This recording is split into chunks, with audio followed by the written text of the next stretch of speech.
Bonjour à toutes et à tous, et bienvenue sur la chaîne. Aujourd'hui, on se retrouve pour un épisode explosif et profondément bouleversant de Plus belle la vie saison 2. Diffusé en avance ce mercredi 7 mai 2025 sur TF1. Il s'agit de l'épisode 327, et croyez-moi, les émotions vont vous secouer dès les premières minutes. Au programme, Samuel craque en pleine enquête. Acculé par l'IGPN, au bord de l'effondrement physique et psychologique. Steve, quant à lui, est prêt à donner un rein à son père Sébastien, mais autour de lui, les doutes s'installent. Et si tout cela n'était qu'une manipulation orchestrée de longue date? Pendant ce temps, Viviane tente l'impensable pour protéger son fils. Quitte à falsifier un prélèvement médical, mais Gabriel la surprend en flagrant délit. Et au cœur de cette tempête, un peu de lumière, Bahram fait ses premiers pas à l'hôpital, soutenu par Eric. Dans un moment touchant et plein d'espoir. Un épisode intense, où chaque décision peut changer une vie, où les masques tombent, et où les liens familiaux sont mis à rude épreuve. Installez-vous bien, on vous raconte tout. Samuel va très mal. Au commissariat, son corps lâche, et son esprit vacille. Éreinté, physiquement affaibli et émotionnellement à bout. Il subit de plein fouet la pression de l'enquête relancée par Savina sur la mort d'Alix Menton. Malgré ses précédents interrogatoires, malgré ses déclarations, elle revient à la charge. Encore plus déterminée. Pour elle, Samuel cache quelque chose. Dans la salle d'interrogatoire, le ton monte rapidement. Samuel tente de garder son calme, mais Savina le pousse à bout. Elle l'accuse frontalement, dissimulation de preuves, mensonge, et surtout, connaissance dès le départ de l'implication de sa propre mère dans l'affaire Menton. Samuel encaisse, serre les dents, mais finit par exploser. Il claque des poings sur la table, se lève brusquement, et hurle. Putain, c'est de l'acharnement. Mais à peine debout, son dos se tord de douleur. Il se plie en deux, grimace, vacille. La douleur est vive, brutale, impossible à ignorer. Savina, implacable, ne recule pas d'un centimètre. Elle le regarde de haut et lâche, d'un ton glacial. Elle tombe bien, ta douleur. C'est bien pratique, non? Samuel est au bord du gouffre. La fatigue, la culpabilité, la maladie qu'il nie, et la pression policière le poussent à l'effondrement. Et personne ne semble disposé à l'épargner. Pendant ce temps, à l'hôpital, Gabriel suit de près le dossier médical de Sébastien Rivoire. Steve, toujours aussi déterminé à sauver ce père retrouvé, vient de passer une batterie d'examens. Gabriel est formel, physiquement, Steve est apte au don. Il est jeune, en bonne santé, et sans contre-indication majeure. Mais Gabriel insiste. Avant de faire quoi que ce soit, il faut réfléchir. Ce genre de décision engage pour la vie. Steve, bouleversé, affirme qu'il doit ce geste à son père, même si leur lien est récent. Il veut lui rendre ce qu'il n'a jamais reçu, une chance. Gabriel reste prudent, et demande une prise de sang pour vérifier leur compatibilité. Il le prévient. Si Sébastien saute une seule séance de dialyse de plus, son état pourrait devenir irréversible.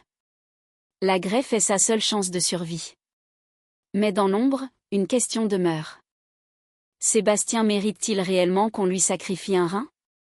Et pendant que Steve agit avec le cœur, Jules, Aïssé et Viviane, eux, continuent de creuser les parts d'ombre de cet homme. Parce que si la maladie est bien réelle, les manipulations de Sébastien pourraient l'être tout autant. Dans le camping-car devenu zone de vérité, Viviane et Aïssé font face à Steve. Le jeune homme reste campé sur ses positions, les bras croisés, le regard durci. Il veut aider Sébastien. Il veut croire que ce père retrouvé, malade et vulnérable, mérite une seconde chance. Mais ses deux mères ne l'entendent pas ainsi. Tu veux lui donner un rein? Tu te rends compte de ce que tu fais, s'exclame Viviane, la voix brisée par l'inquiétude. Aïssé, plus sèche, tranche sans détour. Sébastien est un manipulateur. Un escroc. Il t'a fait croire qu'il était là pour toi. Mais il ne pense qu'à lui. Steve secoue la tête. Partagé entre colère et douleur. Il est malade. Il n'a rien demandé. C'est moi qui ai pris la décision. Mais Aïssé ne lâche rien. Son regard se durcit. Justement. Il savait que tu finirais par le faire. Il a tout calculé, Steve. Et toi, t'es en train de tomber dans le piège. Le silence s'installe. Steve détourne le regard. La graine du doute commence à germer. Pendant ce temps, à l'hôpital, une toute autre énergie s'installe. Bahram, en blouse blanche impeccable, fait ses premiers pas dans les couloirs de Saint-Pons. C'est sa toute première journée, et son cœur bat à 100 à l'heure. Il ajuste nerveusement son badge, vérifie sa montre pour la 3e fois en 5 minutes. « Détends-toi » murmure une voix familière derrière lui. C'est Eric, grand sourire et sac à la main. Il tend à Bahram un petit sachet en papier. Des pistaches d'Iran. Celles que je prenais quand j'étais de garde. Ça porte bonheur. Bahram esquisse un sourire, ému. Il prend le sachet, puis lève les yeux vers Eric, les pupilles brillantes de tendresse. Tu es le meilleur mari du monde.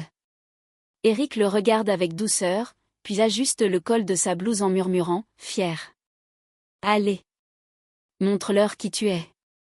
Dans ce couloir d'hôpital, un nouveau chapitre commence pour Bahram.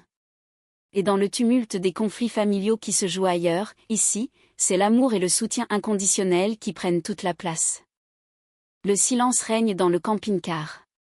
Viviane serre les bras contre elle, la mâchoire crispée, pendant qu'Apolline tente de lui parler avec calme mais fermeté. Juridiquement, vous ne pouvez rien faire, Viviane. C'est sa décision. Aïssé, elle, fait les 100 pas, incapable de rester en place. Ce type a reconnu Steve juste pour ce don. Rien d'autre. C'est une manipulation de plus. Viviane retient ses larmes. Elle sait qu'Aïssé a raison.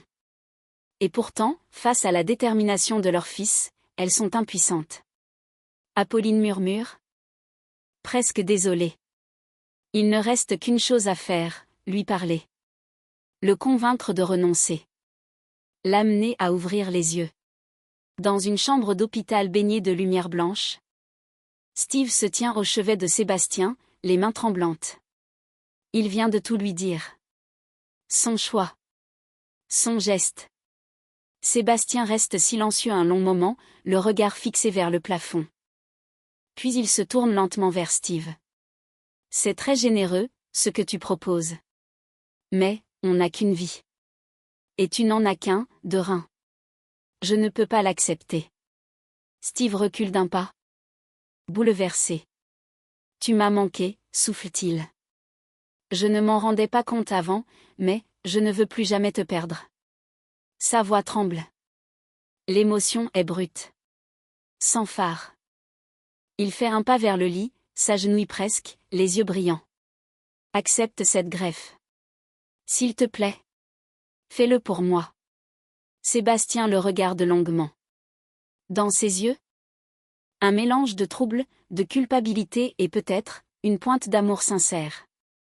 Mais aussi, l'ombre d'un homme qui sait qu'il n'a pas tout dit. Dans ce moment suspendu, une vérité plus profonde se devine, le lien père-fils s'est tissé dans l'urgence, mais sur des fondations encore trop fragiles. Et désormais, tout repose sur cette compatibilité biologique et sur le poids de ce mot, confiance. Dans le cabinet médical, Gabriel referme doucement son stéthoscope, le visage soucieux. Samuel, assis sur la table d'examen, garde les yeux rivés au sol, visiblement à bout. Et ça allait mieux, demande Gabriel, presque à voix basse. Oui. Souffle Samuel. Jusqu'à ce que je revoie l'IGPN. Depuis, c'est comme si tout remontait d'un coup. J'ai à nouveau mal au dos. J'arrive plus à respirer correctement. Gabriel acquiesce doucement. Il sait reconnaître les signes d'un corps qui somatise. Samuel poursuit, le ton plus dur, presque honteux. Et Jennifer, elle a jeté une boîte, à la poubelle. Du coup j'en ai presque plus. Il ne précise pas de quoi il parle, mais Gabriel a compris. L'antidouleur. Le petit comprimé qui aide à tenir debout, à faire croire qu'on gère. Après un court silence, Gabriel soupire. Puis acquiesce. Je t'en prescris. Mais tu me promets qu'on reste en contact. Que si ça s'aggrave, tu viens me voir, ok? Samuel hoche la tête, soulagé. Il sait que Gabriel ne le juge pas. Il est l'un des rares à voir au-delà du flic. De son côté, Luna arpente la place du Mistral, le téléphone collé à l'oreille. Elle est déterminée à aider Chloé, mais sait que ce ne sera pas simple. Recaser une ancienne détenue sans expérience récente ni référence solide? Mission quasi impossible. Elle tombe sur Eric, en train de boire un café en terrasse, et n'hésite pas. Dis-moi. Tu connaîtrais pas quelqu'un qui aurait besoin d'une paire de bras? Une personne, pas trop regardante sur le CV? Eric lève un sourcil, intrigué. C'est pour Chloé? Luna acquiesce, d'un regard sincère. Elle veut s'en sortir. Elle a juste besoin qu'on lui donne une chance. Eric réfléchit un instant. Puis un léger sourire se dessine sur son visage. Je crois que j'ai peut-être une idée. Le vent du port caresse doucement le visage de Samuel. À ses côtés, Jennifer marche en silence, les mains dans les poches. Elle le surveille du coin de l'œil, inquiète de ce qu'elle devine derrière son calme apparent. Cette femme de l'IGPN, elle s'acharne, souffle-t-elle. C'est pas une enquête? C'est un règlement de compte. Samuel ne répond pas tout de suite. Il fixe l'horizon, là où les bateaux tanguent doucement, comme lui sous la surface.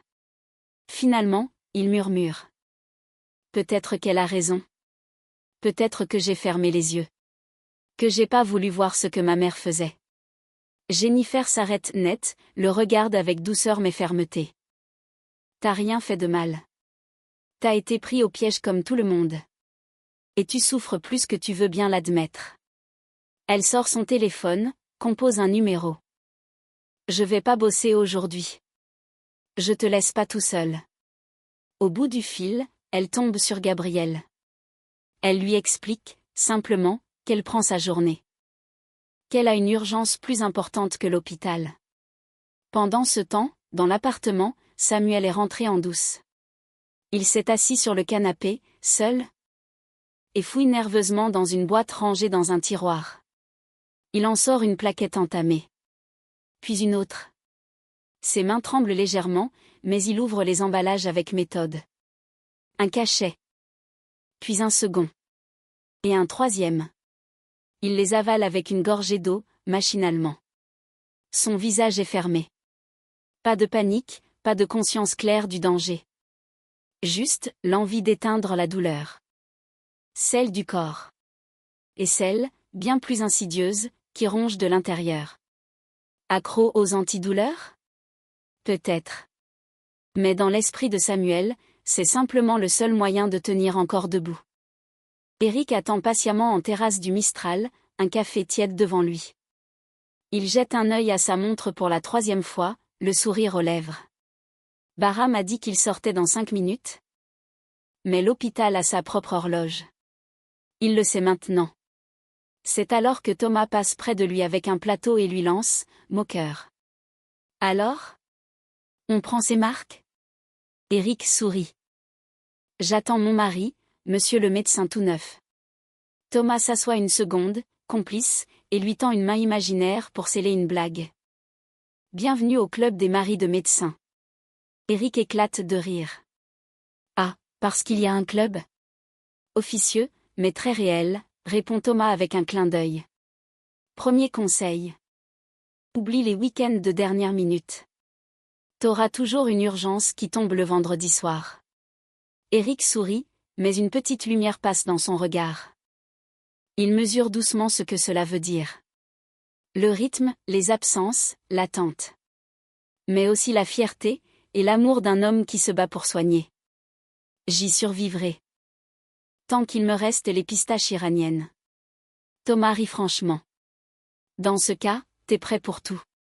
Et dans ce coin ensoleillé du Mistral, Eric savoure ce moment suspendu. La vie ne sera plus simple. Mais elle sera belle. Et pleine de sens. Dans le camping-car, Aïssé s'effondre. Les larmes roulent silencieusement sur ses joues. Elle ne dit presque rien.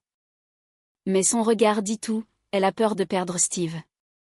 Pas à cause d'un accident ou d'un départ, mais à cause de cette décision insensée, irréversible. Donner un rein à un homme qu'elle estime dangereux. À un manipulateur. Viviane serre les dents, plus déterminée que jamais. Elle s'assoit près d'elle, lui prend la main. On ne va pas le perdre. J'ai encore une carte à jouer. Aïssé la fixe, les yeux embués. Tu vas faire quoi? Viviane ne répond pas tout de suite. Mais dans son regard, une étincelle s'allume. Celle d'une mère prête à tout. Le cabinet médical est désert. Le couloir résonne doucement sous ses pas. Viviane, blouse blanche sur le dos, avance prudemment. Dans sa main, un petit sac plastique contenant un tube de sang. Elle entre discrètement dans la salle de prélèvement, cherche le frigo, puis ouvre les tiroirs. Elle sait ce qu'elle fait. Enfin, elle croit le savoir. Mais au moment même où elle s'apprête à faire l'échange, une voix retentit derrière elle. Calme, tranchante. Qu'est-ce que vous faites là? Viviane se fige. Lentement, elle se retourne. Gabriel, debout dans l'encadrement de la porte, la fixe droit dans les yeux. Il a vu le tube, il a compris. Sa voix, ferme, sans détour, tranche l'air comme une lame. Répondez à ma question. Maintenant. Viviane blêmit. Le sac tremble entre ses doigts. Elle est piégée. Et tout peut basculer. Et voilà. C'est la fin de cet épisode 327 de Plus belle la vie saison 2, diffusé en avance ce mercredi 7 mai 2025 sur TF1. Un épisode saisissant, où tout vacille, Samuel au bord du burn-out. Steve prêt à tout pour sauver son père, et Viviane qui franchit une ligne rouge par amour maternel, au risque de tout perdre. La tension monte d'un cran, et la question reste en suspens. Sébastien est-il sincère, ou Steve est-il tombé dans le piège d'un homme prêt à tout pour survivre? De son côté, Gabriel est peut-être le seul à pouvoir arrêter l'irréparable. Quant à Bahram et Eric, ils nous offrent un souffle d'amour dans le tumulte, un rappel que la tendresse résiste, même quand tout s'effondre autour. Alors, qu'avez-vous pensé de cet épisode? Croyez-vous encore à la sincérité de Sébastien? Pensez-vous que Steve va vraiment aller jusqu'au bout? Dites-le-moi en commentaire. N'oubliez pas de liker la vidéo, de vous abonner à la chaîne et d'activer la cloche pour ne rien rater des prochains résumés pleins de rebondissements et de révélations. À très vite pour un nouvel épisode de Plus belle la vie sur TF1, et croyez-moi, le pire est peut-être encore à venir.